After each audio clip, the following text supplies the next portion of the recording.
natin, no? Okay na yung ating noodles. Tigas pa. Ano na natin. Okay, so magtitimpla tayo ng chicken, no? So lagyan natin ito na isang pirasong itlog at onion. Kalahati nyo lang yan. Kung ano na, yung nabibili na natin na nakapack, no? So hindi tayo gagamit ng fresh. Tapos garlic. Half nyo lang din siya. Kasi half chicken lang din naman. So hindi masyado marami. So ground pepper. Pero half lang siya, no? And then lalagyan natin siya ng curry powder. Okay. So next natin, lalagyan natin siya ng lalagyan natin siya ng itong thyme leaves para mayroong konting aroma yung ating lulutuin.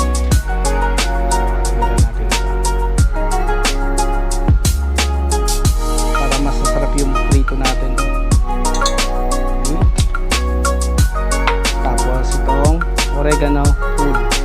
Pwede rin tayong gumamit ng dry nito or fresh. Tatadtarin nyo lang kung meron kayo dyan. Natanim, pwede naman. Okay.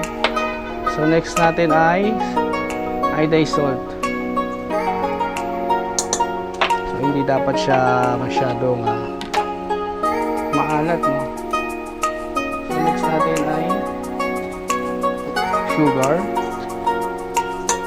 para sa lasa na balanse, and cornstarch. Yun natin cornstarch. Okay. Next natin, para may part na malambot, may part na matigas, all-purpose flour or mas kilala sa tawag na harina. So yung magic sarap para lalong sumarap. So huwag nyong lalahatin kasi masyadong malasa to eh. So kalahati lang siya. And then yung oyster sauce. So available naman yan lahat sa mga sari-sari store, no? So hindi na kayo mahirapan maghanap niyan. Kung meron kayong ibang brand, pwede din naman. So konti lang nga ilalagay natin. Okay, so yun na yun. Haluin na natin yung ating sauce para marinate natin para sa ating fried chicken. So, haluin nyo lang yan. Tapos ilalagay natin to sa ating chicken. Kasi kung idediretso natin to sa chicken, may part dyan na buo-buo, no? So kaya kailangan nahahalo na yan. Lalo na yung mga nabibili nating mga granulated na powder. Pag once na mahanginan yan, nagbubuo yan, katulad yan. So kailangan yung durugin yan para hindi makagat, no, na buo-buo. So kailangan na ma-mix lang sa maayos. Okay? So pagka ganyan na yung texture nya o yung mix natin, ilagay na natin itong ating chicken. So yung size nya, sakto lang yung size. Okay? So yun ang ano natin, chicken natin na ma-marinate. Okay?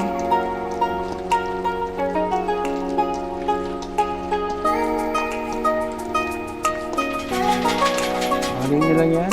Marinate nyo lang yan ng mga at least 15 minutes or to 20 or overnight. Mas maganda to. Lagay nyo sa chiller, kinabukasan mas kapit na yung lasa. So yan, habang inaantay natin yung ating nilulutong noodles. So wala na yung harina pa. So ganyan na yan. Nalagyan na natin.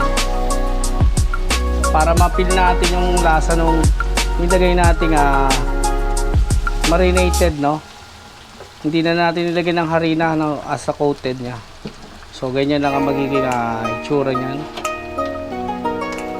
Natin siya para mas maano natin yung lasa. Hindi natin siya gagamitan ng harina. Okay, so ito na yung ating fried chicken, no? So amoy na natin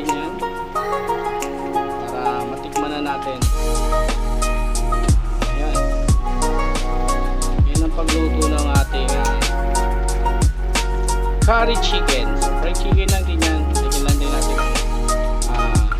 mas masarap na timpla para partner doon sa lulutuin natin. So yun, ito na yung ating curry chicken.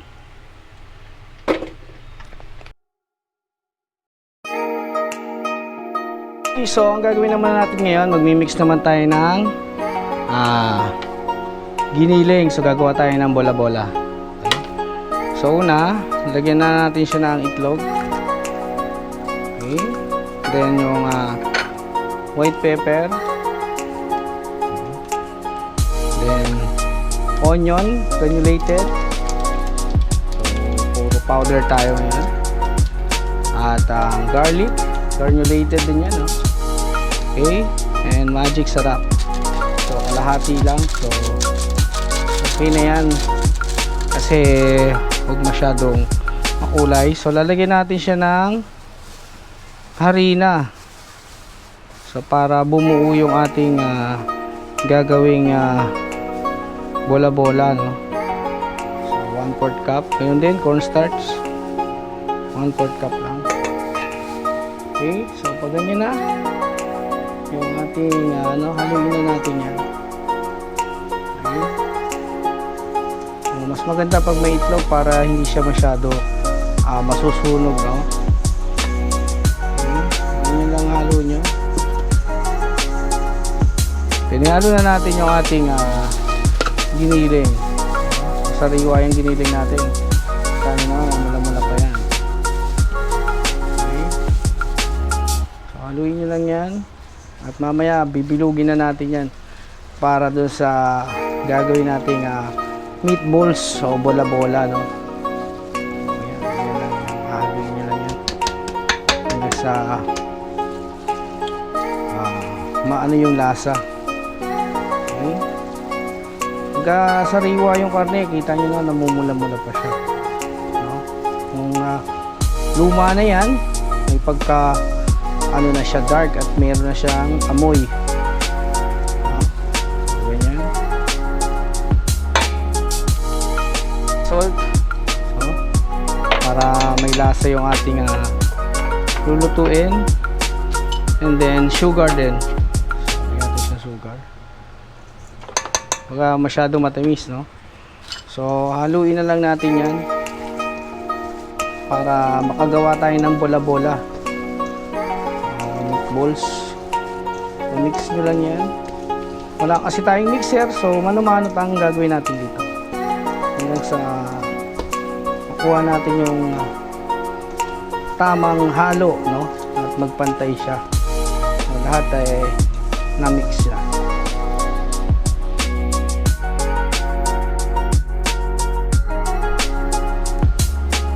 Okay, so magluluto tayo ng meatballs. So ito na yung nabilog natin. Tingnan natin kung okay na yung ano.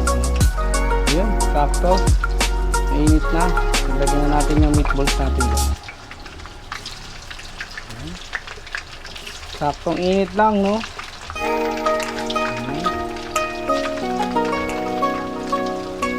yan. Ang ating meatballs. Hindi dumikit. Ganda, no? Yan ang paggawa ng meatballs. Okay.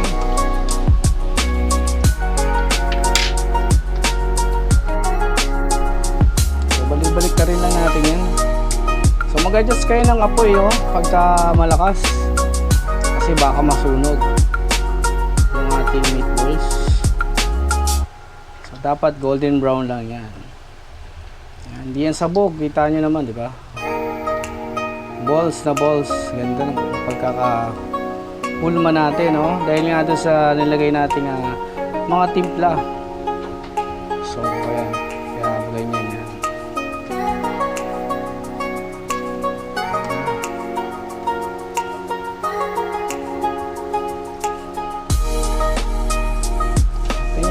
Mag golden brown yan. So sabay-sabay naman yan maluluto, no? Dahil hinahalo natin.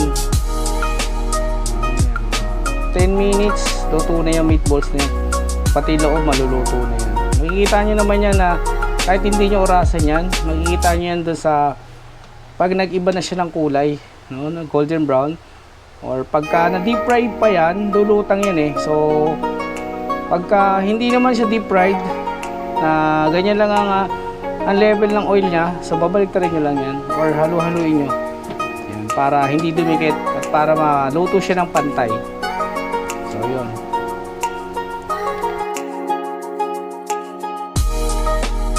So okay, so ito na, magluluto na tayo ng ating lomi. So loming Batangas style, no? So lagyan na natin siya ng oil para tuloy na yung ating lulutuin.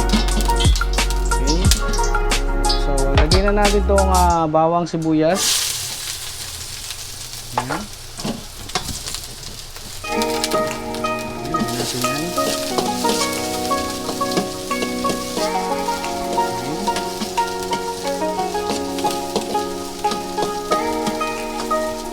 Aroma na, amoy na natin yung aroma, no? So pagka golden brown na, lagyan na natin ang ating tubig, no? So habang pinapakulo natin yan, so lalagyan na natin siya ng timpla, no? Lagyan na natin siya ng toyo. So pwede nyo na lagyan ng toyo. So mamaya ihahabol pa natin yung kulay niya, no? Okay, so timplahan natin. Lagyan natin ng chicken nor cube. So half lang. So kasi meron pa tayong lalagay na magic sarap. So isang magic sarap yan para masarap. Okay. So oyster sauce, so lagyan natin ng oyster. Isang pack na oyster. Okay. So antayin natin siya kumulo, no? Para ilagay naman natin yung ibang sangkap. So next natin lalagay yung sugar. So yan, lagyan natin siya ng sugar. Habang inaantay natin siya kumulo, so yun na yung ating mga timpla, no? Yun na natin siya kumulo. Okay, so next natin ay ilalagay yung gulay, no? So lagyan na natin yung gulay. Ayan. Kasama na ng ating noodles. Okay. Okay. So kumukulo na, no? Ilalagay na natin itong ating pampalapot para matapos na itong ating nilulutong lomi. So ganyan nyo lang sa gitna. Haluin nyo lang para hindi mamumuo. So wait nyo lang kung okay na yung texture, no? Huwag nyo munang uubusin. Pag kulang pa, so dapat malapot na malapot yan. Kasi lomi yan eh, no? So gagawin natin loming Batangas. Okay. So dapat talagang lapot na lapot yan. Ating texture. Yun. So, nakuha na natin. So ano pa natin ng konti. Kasi ito, pag yung gantong lomi sa una malapot yan, pero once na huwag nalagyan ng kalamansi yan, nalabnaw yan. So sakto lang yung yun nating flour, no? Okay, lapot na yan. Okay, next natin yung egg. So paglagay ng egg, huwag nyo munang haluin. Okay, para maganda yung itsura, no? Hindi yung parang siya, kurta. Okay, tsaka nyo haluin. Yan. Okay. Tapos ang pinali natin, lagyan natin ng sesame oil. Okay. So yun. Yan ang ating lomi. Okay, so kakain tayo ngayon ng yan, jumbo lomi. So overload lomi to na ginawa natin. So ang gagawin nating style yung Batangas lomi, no? So yung maraming sahog tayo. Meron tayong meatballs, meron tayong fried chicken and chicharon sa ibabaw. So syempre kasama rin yung ating chili sauce, no? Na merong kalamansi, may sibuyas at may sili. So yan ang ating kakainin ngayon sa niluto nating lomi, inspiration natin ng mga taga-Lipa sa Batangas. So shoutout sa mga taga Batangas, taga-Lipa na mga nakasama natin. Yung konsepto natin ay galing sa inyo kung bakit natin ito nagawa. So halika, samahan nyo ako at tikman na natin itong napakasarap na loming Batangas. Ay alay, kasarap na rin. So yun, tikman natin. So hindi man natin kaya ubusin natin yan. Kukuha lang tayo ng sapat, no? So, ang dami kasi, punong-puno, no? So hindi naman natin ito kaya ubusin, no? So ilagay natin yung yung chicken. So yung chicken, ilagay natin yung meatballs.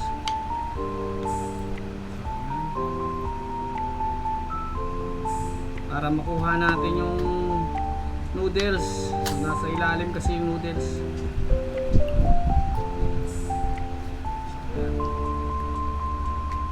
Tama lang na hindi naman masasayang, no? Kasi kung dadamihin natin tapos di rin natin mauubos, eh sayang. Ayan. Okay na itong lalagay natin dito.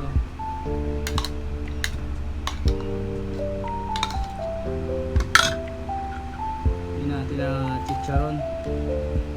So, kahit na sabihin na bawal to sa atin at sa cholesterol natin, itatry pa rin natin kasi kailangan natin matikman yung ating niluto, no?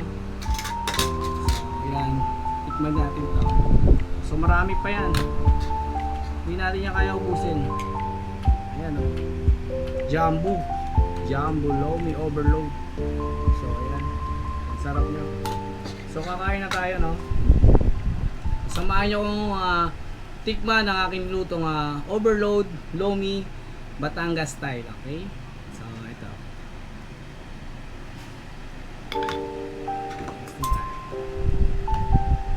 Ito yung lomi natin. Tikman natin.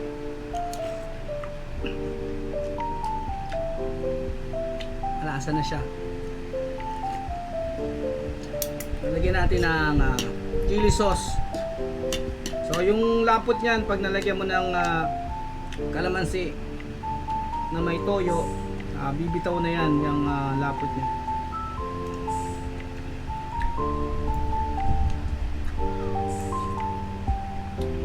Natin yung meatballs na niluto natin.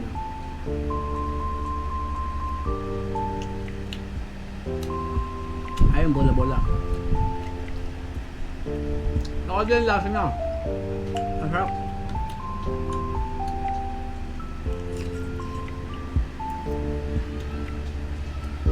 May chicken natin.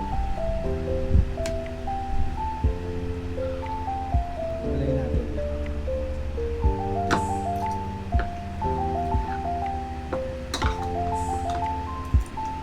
Yung ginawa natin to, ano to? May curry yung chicken natin.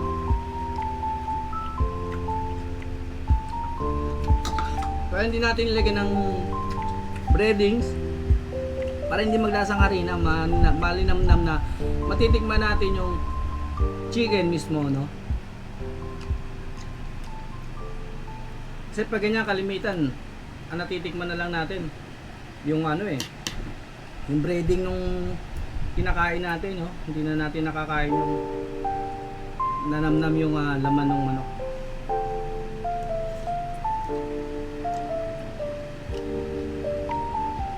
Sarap.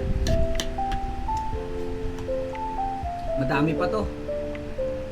So yung mga nanonood dyan, shoutout sa inyo.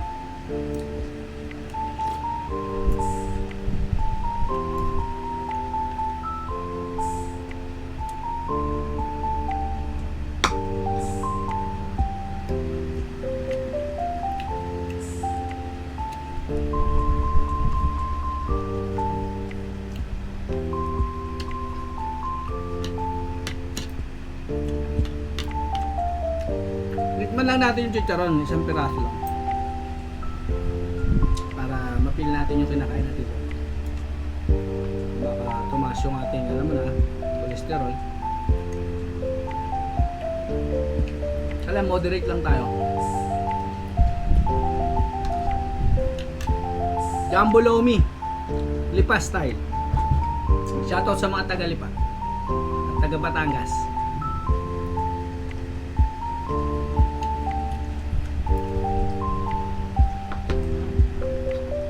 Marami tayong sahog ngayon. Lagyan natin ng fried chicken, tsaka meatballs, tsaka yung chicharon.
Chef Pinoy, anghang.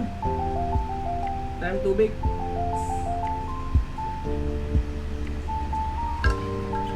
Shoutout kay Brian Bacunyo, sa kay Ma'am Desa.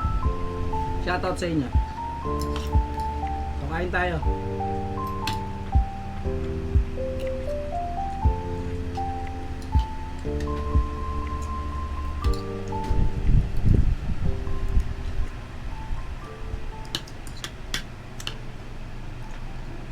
Sarap pag may sili. Ay, shoutout kay Tyron. Tyron, kain tayo. Jumbo Lomi. Overload, dami sahog.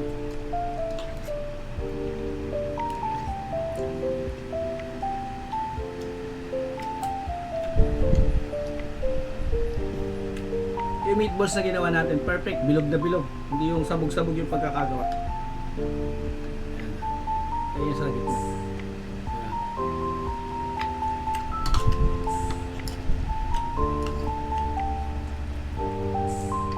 Ay, shoutout kay Moy.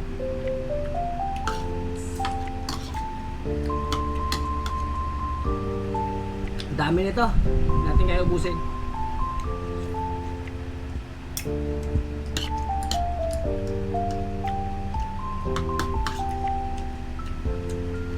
Pamimigay na lang natin ito sa mga kapitbahay natin para matikman naman nila yung luto natin.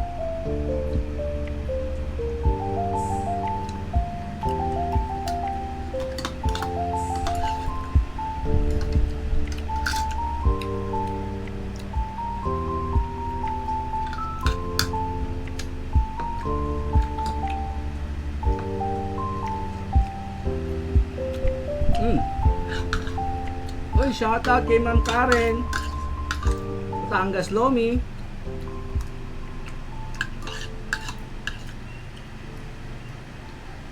Namiss ko yung Lipa kaya gumawa ko ng Lomi overload.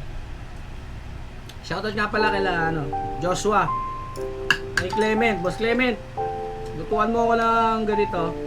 Pumunta ako dyan sa Clement Cuisine, no? Shoutout dyan. Punta kayo dyan sa Clement Cuisine. Ang sarap ang mga pagkain dyan. So, hiling pa tayo ng isa. Marami pa to. Ayan. Tayo pa sa hood.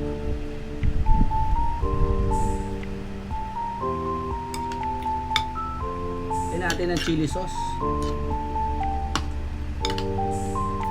Oh. Shoutout kila kila Ma'am Juni sa Lipa.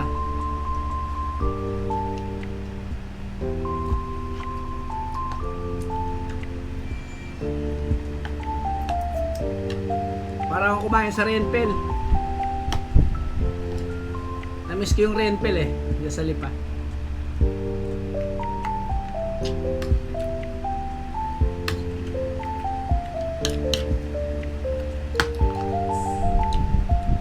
shoutout kay Tin. Kain.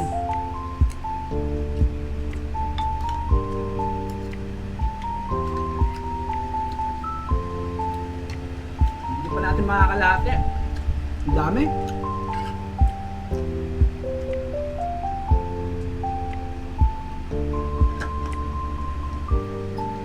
Wala, hindi kaya. May na tayo kumain.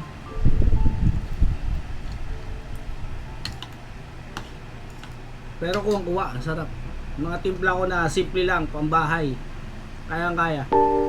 Kahit kayo, kaya nyo lutuin yun. Basta step by step lang yung procedure na ginawa ko, magagaya nyo. Okay yun.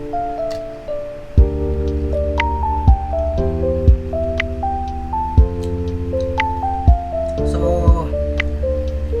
hanggang dito na lang, no? Marami pa natira, so kailangan naman na pamigay natin yung hindi natin maubos. Huwag natin pilitin kasi masasayang naman. So, shoutout sa mga bago subscriber at yung mga hindi pa nag-subscribe. Please subscribe, like and share po tayo. At continuous lang po tayo sa panonood sa aking YouTube channel para po mag-grow. No? So, marami pa tayong mga naka-line up na lulutuin. Pero sa ngayon, ito muna.